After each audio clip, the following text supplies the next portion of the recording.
Salam alaikum wa rahmatullahi wa barakatuh. Alors, on va faire une troisième et dernière vidéo d'explication de la sourate Al-Kawthar. Et restez jusqu'à la fin parce qu'il y a une petite surprise tout à la fin, Inch'Allah Ta'ala, qui ira au-delà de mon commentaire. Vous allez voir, c'est une expérience à vivre, Inch'Allah. Alors, aujourd'hui, on va s'arrêter donc sur la deuxième partie de la sourate Al-Kawthar et la dernière, Inch'Allah Ta'ala, et on va expliquer tout ça. Donc, sans tarder, je vous remets la sourate pardon, en langue arabe et sa traduction en langue française. On va s'arrêter sur le verset 2 et le verset 3. Lorsque Allah dit فَصَلِّ لِرَبِّكَ وَانْحَرْ إِنَّ شَانِئَكَ هُوَ الْأَبْتَرُ. Et donc Allah dit, donc prie, fais la prière, li rabbika, donc pour ton Seigneur, wanhar. Et donc ici, il y a la notion de sincérité qui est soulignée par Allah, donc subhanahu wa ta'ala. Hein, tu dois prier pour ton Seigneur, avec ton cœur, pas pour autrui, pas pour un individu, pas pour le pouvoir, pas pour autre chose, mais pour ton Seigneur. Donc tu dois travailler la concentration, le khushu', la présence du cœur aussi, la compréhension du Coran qui est récité dans ta prière pour rester connecté à Allah, car c'est cette connexion qui va te donner, toi, Mohammed, la réussite dans ce bas monde et dans l'au-delà, ainsi qu'à nous, bien entendu, hein, les musulmans, car le Coran s'adresse à nous aussi. Et Allah, il dit wanhar, wanhar, donc sacrifie. Attention, Allah, il n'a pas dit wadhbah, parce que le dhabh, il est utilisé pour le sacrifice des moutons, des vaches, mais ici, an-nahar, c'est utilisé donc pour le sacrifice, comme on le sait, des chameaux en fait, hein, des chameaux. Et là, écoutez, on s'interroge. Hein. Allah, il dit de sacrifier des chameaux au prophète sallallahu alayhi wa sallam. Et les chameaux, ça a une valeur. C'est quelque chose, comment dire, qui coûte vraiment une somme énorme en comparaison avec les brebis et les moutons. Et donc, si tu veux te rapprocher d'Allah, il faut que tu apprennes à sacrifier ce qui a de la valeur en fait. Et à l'époque, dans leur contexte, ben, des chameaux, ça a de la valeur. Parce que là aussi, et il faut le souligner, nous, des fois, on veut faire des sacrifices pour Allah, mais c'est franchement des petits sacrifices mesquins, quoi. Des fois, dans l'argent qu'on va donner dans la voie de Dieu, ou dans le temps qu'on va investir dans la voie de Dieu, c'est mesquin. Eh bien, écoutez, le meilleur des sacrifices, c'est celui que tu fais pour Allah, mais quand tu sacrifies quelque chose qui te tient à cœur. Quelque chose qui te tient à cœur, c'est le meilleur des sacrifices, c'est le plus grand. C'est pour ça qu'Allah, il ne parle pas de sacrifier ici des moutons et des brebis pour les démunis et les pauvres, mais plus des chameaux, ça coûte cher. Hein. C'est des bêtes qu'on aime à l'époque dans le désert pour les démunis. C'est-à-dire investir de ton argent réellement. Hein. Et donc, le musulman, il doit apprendre à sacrifier des choses qui lui tiennent à cœur. Et on a aussi d'autres idées de sacrifice dans le Coran, comme Ibrahim alayhi as-salam, qu'on lui demande de sacrifier qui? Écoutez, son fils, Ismaïl quand même. Et Allah va le remplacer par un bélier. C'est pas de la rigolade. Et là, parce que là, ça lui tient. Vraiment, c'est son fils qu'on lui demande de sacrifier. Il va s'exécuter, Ibrahim. Pourtant, c'est un être humain. Il a un ressenti, il a des émotions. C'est ce qui est peut-être le plus cher à ses yeux. Hein. Et Allah le remplace par un bélier à la fin de cette histoire qu'on retrouve dans le Coran. Subhanallah. Et c'est pas pour rien qu'il devient l'ami d'Allah. Khalilullah, Ibrahim alayhi as-salam, parce que en termes de sacrifice, franchement, il était ici à l'apogée. Voilà, donc ça c'est important qu'on le comprenne. Et puis on a aussi des savants, je souhaite le dire ici, qui disent que ici ce verset ferait allusion, c'est l'avis de Ata et de Ikrima, à la prière de l'Aïd, Fasalli li rabbika wanhar, et puis ensuite au sacrifice hein, qui est fait donc par rapport à Eid al-Adha qui a lieu donc pendant la saison du pèlerinage. Bon, en tout cas, l'un n'empêche absolument pas l'autre en termes de sens.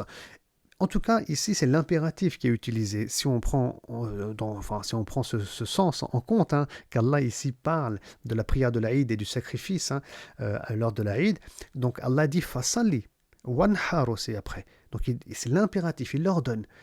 Et donc ici, si on prend en compte que c'est le fait, enfin qu'on parle de l'Aïd, ici l'impératif ne va pas impliquer l'obligation, ce qu'on appelle en arabe al-fard, ou bien al-wujub, mais plutôt la recommandation, hein, ou la forte recommandation, avec les débats qui peuvent y avoir entre les savants musulmans par rapport au fait de prier l'Aïd et de sacrifier une bête. Et on sait aussi qu'en langue arabe, l'impératif peut impliquer, selon les indices qu'on va trouver, ici il y en a des indices, mais ils sont plutôt extérieurs, on va les trouver dans le domaine du hadith, ça peut impliquer la recommandation, ou bien même la simple permission, mais s'il y a des indices, s'il n'y en a pas, ça implique l'obligation, ça c'est la règle de base. Bref, on ferme et on clôture ce sujet et on passe au verset d'après, qui est vraiment le verset, vraiment un verset important et un verset clé. Lorsqu'Allah dit Inna shani'aka huwal abtar. C'est-à-dire, je lis la traduction, vous l'avez sous les yeux, c'est ton ennemi qui sera en vérité privé de postérité. Parce que la sourate Al-Kawthar, elle est révélée par rapport à cette thématique. Alors, je vous remets dans le contexte. Il y avait, comment dire, on est à la Mecque, 360 idoles qui sont adorées, des notables qui s'en prennent au prophète Mohammed, sallallahu alayhi wa sallam, dont qui, je regarde brièvement mes notes si je les retrouve, hein, on a Abu Jahl par exemple, on a aussi Abu Lahab et d'autres. Hein. Et d'ailleurs, il y en a un qui fera une remarque, un de ces notables, une remarque vraiment méchante au prophète sallallahu alayhi wa sallam. Mais il est difficile à identifier. Donc il y en a qui disent qu'il s'appelle, je crois, Al-Wasil, voilà, Al-As, pardon, Al-As ibn Wasil. Et d'autres ont dit non, c'est Abu Jahl, et d'autres que c'est Abu Lahab, qui a fait une remarque un jour, mais vraiment virulente et méchante au prophète. C'est quoi cette remarque? Eh bien, il a fait cette remarque lors de la mort du fils du messager de Dieu, sallallahu alayhi wa sallam, qui s'appelle Abdallah. Il est mort en bas âge. Et quand il est mort, c'était le deuxième fils du prophète sallallahu alayhi wa sallam d'ailleurs qui mourait à cette époque-là. La révélation bien sûr avait commencé. Et ces gens ignobles, ils sont venus, on a du mal à identifier, hein, mais bref, et ils étaient contents. Tout d'abord, ils étaient contents. Vous imaginez la haine qu'ils avaient envers le prophète sallallahu alayhi wa sallam.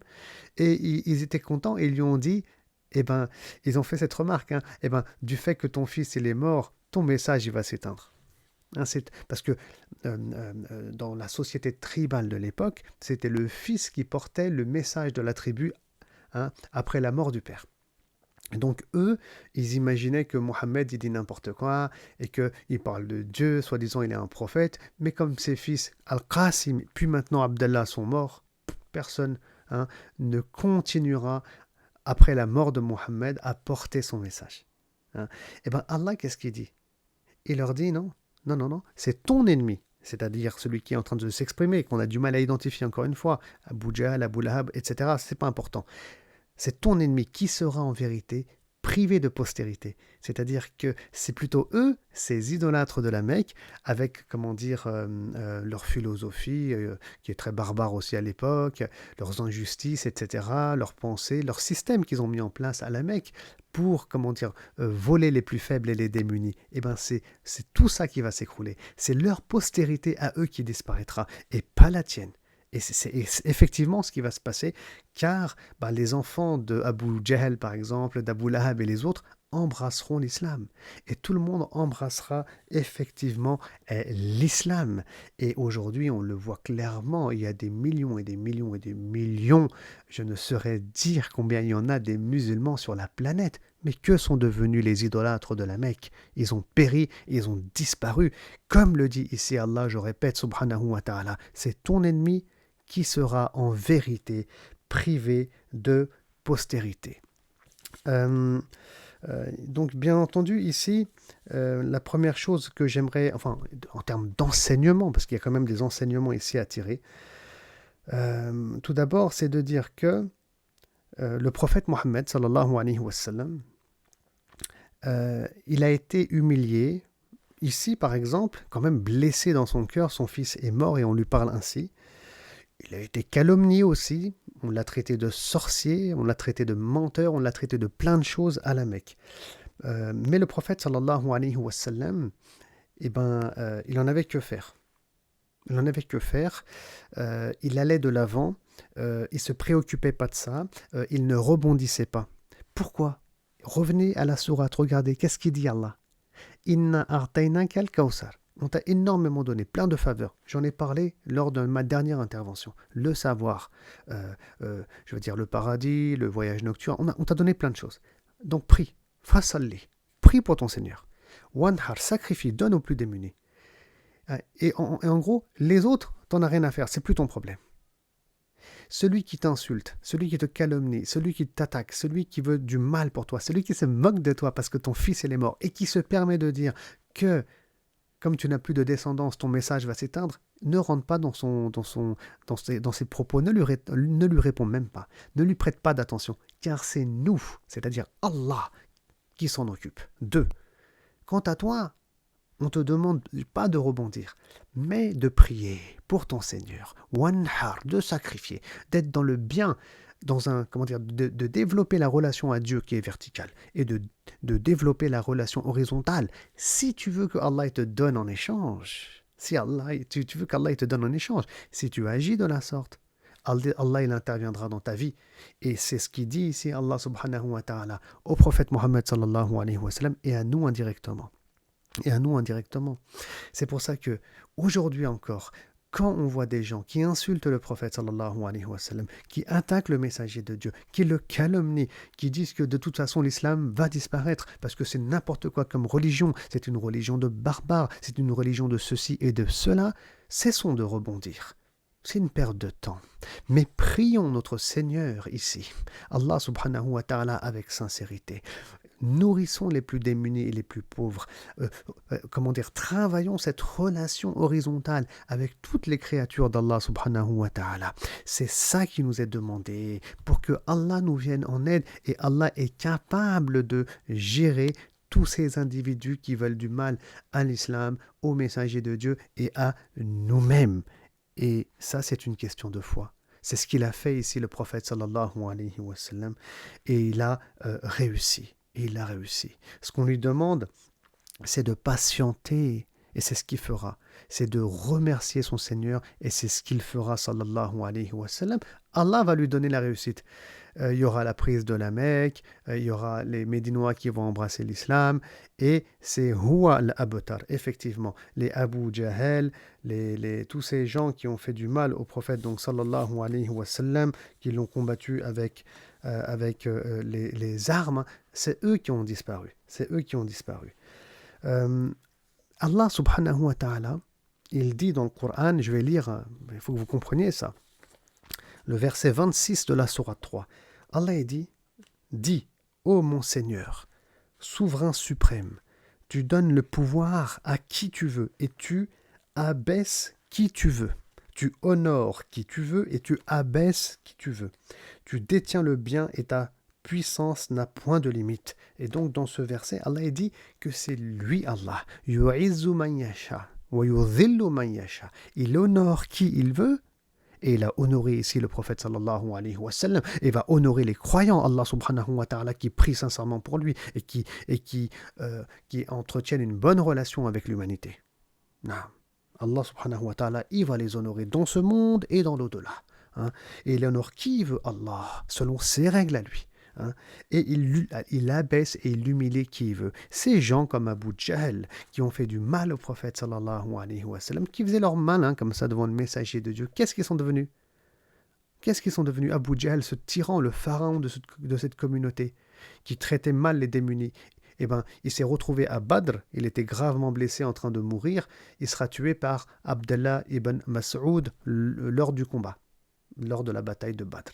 Et Abdallah ibn Mas'ud, il mettra même son pied au niveau du cou d'Abu Jahl, c'est-à-dire que c'est lui qui va disparaître, c'est lui qui va être humilié, parce que c'est Allah qui humilie qui il veut, et c'est Abdallah ibn Mas'ud, ce berger, qui est le premier lecteur du Coran devant la Kaaba, qui sera honoré alors que socialement il n'était rien et il faisait partie des démunis. Et donc, que le musulman développe encore une fois sa relation à Dieu à travers la salat et à travers des actes de sincérité, et qu'il développe aussi sa relation donc horizontale en étant bien avec les plus démunis. Et donc, pour terminer, je vous avais dit au début de la vidéo, il y aura une petite surprise à la fin, une petite surprise sympathique en réalité. J'étais à la Mecque il y a quelques mois, et subhanallah, quand j'ai vu tous ces musulmans à la Mecque, je me suis dit, waouh, waouh, inna shani'aka huwa al-abtar. Ces gens qui se moquaient du prophète sallallahu alayhi wa sallam, ça m'a rappelé la sourate Kawsar, qui disait, tu n'auras pas de postérité. Genre, il n'y aura plus personne. Ton message, il va s'éteindre. Il n'y aura pas de musulmans. Puisque tes fils sont morts, il n'y aura personne pour porter ton message. Quand je vois tous ces musulmans à la Mecque, Allahu Akbar. Et quand je vois que ces gens, ils ont disparu de la Mecque autour de la Kaaba, qui attaquaient le messager de Dieu, qui le calomniait, je me suis dit, Allahu Akbar. C'est quelque chose d'exceptionnel. Et donc, je voulais vous montrer une vidéo que j'avais faite à cette occasion-là, et on va se séparer avec cette petite vidéo, Inch'Allah. Donc, regardez-la. J'y commente à la Mecque la sourate Al-Kawsar. On sort ce matin de la prière de Subh. Donc il y a beaucoup de gens, beaucoup de musulmans, beaucoup de croyants. Et cela nous rappelle une sourate du Coran où Allah subhanahu wa ta'ala dit Inna a'taynaka al-kawsar fasalli li rabbika wanhar inna shani'aka huwal abtar.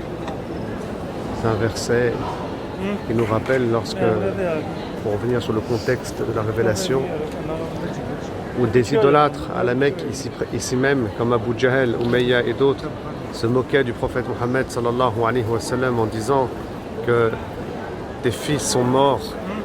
Il avait des fils qui sont morts en bas âge, le prophète sallallahu alayhi wa sallam, comme Al-Qasim, comme Abdullah, tes fils sont morts et il n'y aura pas de relève. Des paroles lourdes de sens dans un système tribal. Tu n'auras pas de relève, personne ne va porter ton message, ya Mohammed, après ta mort. Personne ne portera ton message. Tu vas disparaître, toi et ton islam. Tout va disparaître après ta mort, de toute façon. Quant à nous, les idolâtres ici à la Mecque, avec nos dieux, on va perdurer sur le temps. Et Allah, il dira Inna shani'aka huwal abtar. Non, c'est ton héritage qui va régner, c'est ton héritage qui va rester. C'est ton héritage qui va rester ici, dans ce monde, ici, à la Mecque, ici, sur cette planète. Et on le voit ce matin avec tous ces musulmans, tous ces croyants qui sont venus adorer un Dieu unique, Allah subhanahu wa ta'ala. Et ceci est un témoignage de cet héritage.